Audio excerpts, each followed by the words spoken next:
Hello friends, Aryan here and you are watching Vidyaviz. आज का ये वीडियो आप सभी की आवाज़ है और इसमें मैंने माननीय डॉक्टर रंजीत कुमार के फेसबुक पोस्ट पे आए गए कमेंट से लिया है। तो चलिए एक एक करके सारे शिक्षक बंधुओं का बात को जानेंगे, उनकी पीड़ा को जानेंगे और आपको बताएंगे कि वो क्या कहना चाहते हैं। और ये वीडियो निष्पक्ष भाव से बनाया गया है, ना किसी का सपोर्ट किया गया है, ना ही किसी के अगेंस्ट में है। तो चलिए सबसे पहला कमेंट को लेते हैं बालकृष्ण यादव जी का। ये लिखते हैं, नमस्ते सर, आप पर हम लोगों का पूरा विश्वास है सर। आपको सुनकर मन को शांति मिलता है।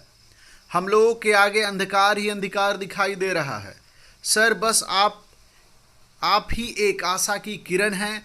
आप अपने स्तर से हर एक बिंदु पर विचार विमर्श कर लीजिए सर, ताकि किसी भी परिस्थिति में बहाली चुनाव से पहले हो।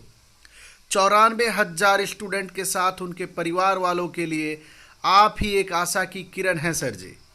तो आप समझ सकते हैं कि अभ्यर्थी काफ़ी निराश हो गए हैं और वो चाहते हैं कि बहाली जल्द से जल्द हो। एक तो ऐसे ही कोरोना के इस लॉकडाउन में सारे लोगों का हालत ख़राब है, आर्थिक स्थिति हो या मानसिक स्थिति हो। तो ऐसे में ये बहाली जल्द हो जाए तो बहुत अच्छा रहेगा। अगला कमेंट विजय कुमार जी का है। ये लिखते हैं, सर प्रणाम। हम सभी लोग तो 2012 में एस्टेट के बाद पास हों, लेकिन सरकार के गलत नियोजन के कारण 3 चरण तक में बहाली नहीं हो सका, जबकि रिक्त पद भी भरपूर हैं। अब मैं उम्र और समाज के ताना बाना के कारण मैं अपना एस्टेट 2012 और टैट 2017 का सर्टिफिकेट सरकार को वापस कर देना चाहता हूं। बताइए किसके ऑफिस में पोस्ट करूं, क्योंकि छठा चरण से भी सोशल साइंस का रिक्ति नहीं दिया गया है। अब आस खत्म हो चुका है। अब अगला कमेंट शिवशंकर कुमार जी का है। ये लिखते हैं, प्रणाम सर, आप लाइव आकर सभी अभ्यर्थियों का डिप्रेशन दूर किए, इसके लिए बहुत बहुत धन्यवाद सर। बस एक अंतिम निवेदन है सर आपसे कि सभी जिलों की डीपीओ एवं डीएम साहब से अपने अपने जिला के सभी नियोजन इकाइयों में ससमय बहाली करने हेतु एक लेटर जारी करवाइए और सभी शिक्षकों में एक सेल गठन करवाएं, ताकि सभी नियोजन इकाई ससमय बहाली पूरी करने की दिशा में तेजी से तेजी आगे बढ़ सके। अगला कमेंट नौशाद आलम जी का है। वो लिखते हैं, जैसे और सब शिक्षक बनने के काबिल लग रहे हैं, उससे कम दिसंबर वाले भी नहीं हैं। इनमें भी योग्यता और काबिलियत है। आप एक शिक्षक की तरह हम लोगों का मार्गदर्शन करते रहें। आखिर ऐसा क्यों हम लोगों के साथ विरोध की भावना रख रहे हैं? जैसे और आपको पसंद करते हैं, हम लोग के दिल में भी आप हैं। हम लोगों के भी माँ बाप का सपना है, आप हम लोगों को भी शामिल कर लीजिए सर, इसके लिए हम सभी आभारी रहेंगे। तो देखिए, ये शिक्षक भी हैं, दिसंबर सी टेट वाले हैं और ये भी चाहते हैं, और बहुत सारे ऐसे शिक्षक चाहते हैं कि उन्हें भी बहाली में शामिल किया जाए, ताकि वे भी अपना सपना पूरा कर सके, अपने जीवन का उद्देश्य को सफल बना सके। अगला कमेंट पीयूष कुमार पांडे जी का है। ये लिखते हैं, सर प्रणाम। हम सभी शारीरिक शिक्षक भर्ती परीक्षा में सफल अभ्यर्थियों की नियुक्ति प्रक्रिया शुरू करने की आखिरी उम्मीद बस आप ही हैं और हमें आप पर विश्वास है। कृपया हमारी बहाली सुनिश्चित करने की कृपा करें। शारीरिक शिक्षक वाले शिक्षक भी काफ़ी परेशान हैं, बहुत लोगों का उम्र भी गुजर रहा है। ऐसे में वो चाह रहे हैं कि बहाली जल्दी से जल्दी हो जाए, ताकि उम्र रहते ही वो भी शिक्षक बनने का सपना को पूरा कर पाएं। अगला कमेंट मनोज कौशिक जी का है। बस आप पर एक विश्वास है कि हम लोगों को आप अपना पर्सनल समय निकालकर हमारी परेशानी को सुनते हैं और उसके बारे में एक सही तरीका से हम लोगों को बताते हैं। आप जैसा कोई नहीं है सर। अब बढ़ते हैं अगले कमेंट की ओर। ये एमडी साद जी लिखते हैं, सर 31 अगस्त तक हर साल में बहाली ससमय पूरा करवा दीजिए। इसके लिए हम लोग आपका ज़िंदगी भर ऋणी रहेंगे। हम लोग बहुत दिनों से स्कूल में जाने के लिए तड़प रहे हैं सर। आप जानते ही हैं, चुनाव से पहले यदि संभव नहीं हुआ तो चुनाव के बाद कौन पूछता है। देखिए, ये भी अपना पीड़ा बता रहे हैं और वो जान रहे हैं कि बिहार में जो बहाली की प्रक्रिया है वो कितना लचर है। इस चीज़ को वो बखूबी जानते हैं और हमारे तमाम शिक्षक बंधुए जानते हैं। अगला कमेंट रूबी ठाकुर जी का है। ये लिखती हैं, कितने दिसंबर सीटेट पास अभ्यर्थी का उम्र समाप्त हो रहा है? अगला वैकेंसी आने पर और कितने का उम्र समाप्त हो जाएगा? कई सालों तक एक वैकेंसी के लिए इंतज़ार करना पड़ता है। आप इस दर्द को समझिए, इसलिए इसी बिहार शिक्षक बहाली में शामिल करने की कृपा कीजिए। ये भी सरकार से गुहार लगा रही हैं कि दिसंबर सीटेट वाले को भी इस बहाली में शामिल किया जाए और उनके भी पीड़ा को, उनके भी दुख को समझा जाए। अगला कमेंट महेश कुमार सैनी जी का है। ये लिखते हैं, माननीय रंजित सर जी, आपको दिसंबर सीटेट वाले अभ्यर्थियों की क्या समस्याएं हैं? सर, जुलाई वाले सीटेट को आप आवेदन करने का मौका दे रहे हैं और दिसंबर वाले को नहीं। ऐसा भेदभाव क्यों कर रहे हैं हम लोगों के साथ? सर प्लीज़ सर, आपसे अनुरोध है कि आप हमें इस बहाली में मौका दीजिए। बहुत सारे अभ्यर्थी डिप्रेशन का शिकार हो रहे हैं। सर, आपसे यही प्रार्थना है कि सर दिसंबर सीटेट वाले को भी इस नियोजन प्रक्रिया में शामिल कीजिए। तो ये सर भी जो है बहुत निवेदन कर रहे हैं सरकार से कि इन्हें भी नियोजन में मौका दिया जाए ताकि ये भी नौकरी पा सकें। और बहुत सारे शिक्षक ऐसे हैं उनका उम्र गुजर रहा है, हो सकता है कि अगली बहाली तक वो उम्र पार कर जाएं और शिक्षक नियोजन का फॉर्म जो है आगे नहीं भर पाएं। अगला कमेंट है पीयूष कुमार पांडे जी का। ये लिखते हैं, सर प्रणाम, हम सभी शारीरिक शिक्षा भर्ती परीक्षा में सफल अभ्यर्थियों की नियुक्ति प्रक्रिया शुरू करने की आखिरी उम्मीद बस आप ही हैं। हमें आप पर विश्वास है, कृपया हमारी बहाली सुनिश्चित करने का कृपा करें। अगला कमेंट मनोज कुमार जी का है।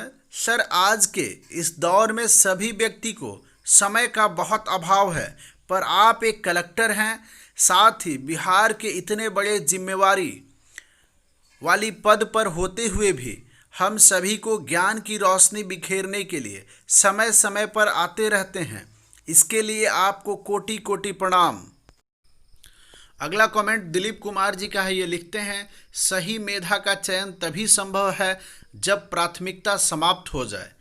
50 अंक से भी कम मेधा अंक वाले डीएलएड का चयन हो और 70 अंक से अधिक मेधा अंक वाले बीएड का चयन न हो प्राथमिकता के कारण।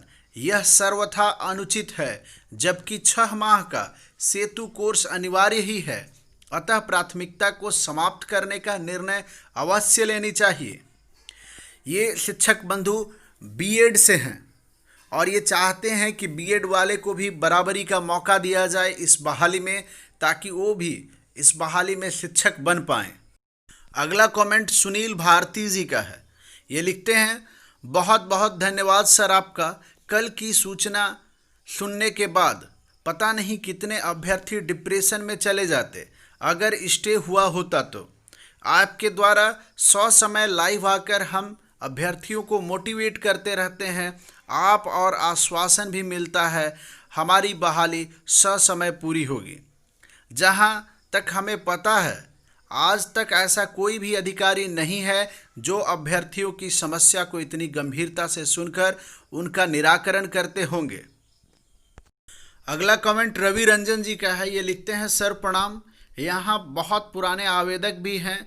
2011, 2017 बीटेट हैं जिनको और किसी भी राज्य में मान्यताएं नहीं मिलती है। सर, बहुत से अभ्यर्थियों का ये अंतिम मौका है और वो सभी आपसे निवेदन करते हैं, आपसे उम्मीद रखते हैं। इसलिए सर, इस नियोजन को बिना किसी देरी के ससमय पूर्ण कराने की कृपा की जाए।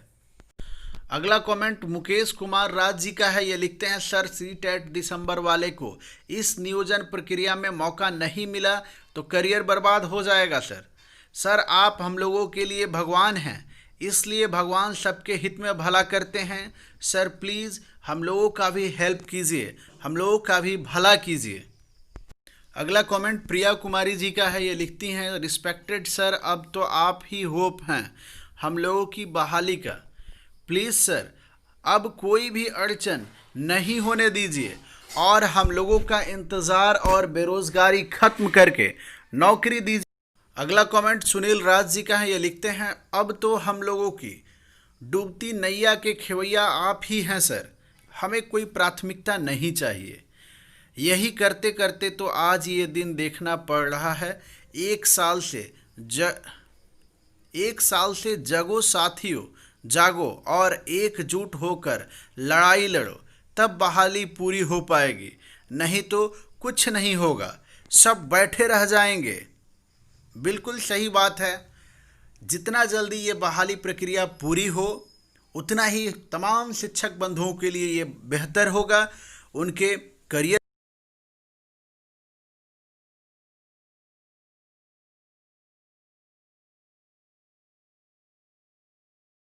अगला कमेंट प्रभात रंजन जी का है। ये लिखते हैं, माननीय निदेशक महोदय, हम सभी अभ्यर्थी लोग शारीरिक शिक्षा में एस्टेट पास हुए हैं, उसकी बहाली के बारे में जानना चाहते हैं। जैसा कि आपने कहा था कि 1 सप्ताह के अंदर ऑनलाइन प्रक्रिया चालू हो जाएगी, लेकिन अभी तक उसके बारे में कोई सूचना नहीं है।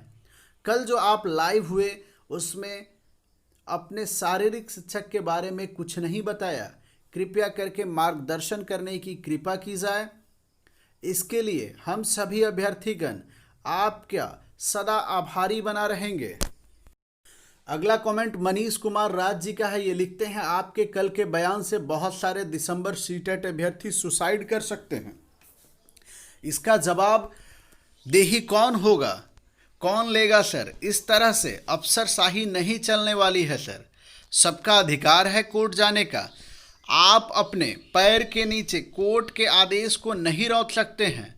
हम सभी बिहार के वासी हैं और हमें इंसाफ चाहिए। अगला कमेंट पूनम सोनू यादव जी का है। ये लिखती हैं, सर मैं नहीं जानती कल क्या होगा, नहीं होगा, बट सर आप जैसा ऑफिसर होना बेहद ज़रूरी ही है। आप ज़मीनी हकीकत को पहचान कर खासकर स्टूडेंट को बहुत ही अलग मोटिवेट डायरेक्शन देते हैं। सर कल पटना हाई कोर्ट के डिसीजन से कितने स्टूडेंट डिप्रेशन में चले गए होंगे। सर हर किसी के साथ एक ही प्रॉब्लम है, जॉब, नौकरी। उसके लिए हर एबिलिटीज टेस्ट देखकर, दिन रात पढ़कर, कोचिंग करके सीटेट पास किया। उसके बाद लगा इस बार बेरोज़गारी नहीं होगी। जब लगेगी और पढ़ाई के लिए मम्मी पापा से पैसे नहीं मांगने होंगे। बट सर पहले आर के महाजन सर और अब हाई कोर्ट भी कोई सॉलिड इशू नहीं ही, फिर सब के साथ हम सभी को घसीटा जा रहा है। सर जॉब लेने का हक सबको है, लेकिन उसके लिए टाइम से एग्ज़ाम भी पास होना चाहिए। वैकेंसीज कब आती हैं, एग्ज़ाम कब होता है, रिज़ल्ट कब होता है, मतलब इन सभी क्राइटेरिया का कोई मतलब ही नहीं है सर। कल डिसीजन से बहुत परेशान थे सर।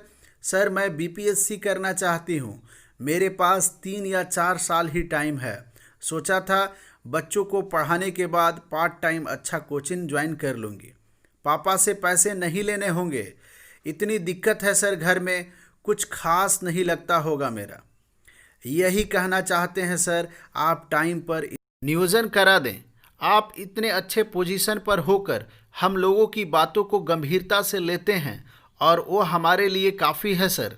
आपको बिहार टीचर डिपार्टमेंट में अच्छा टाइम तक रहने की ज़रूरत है।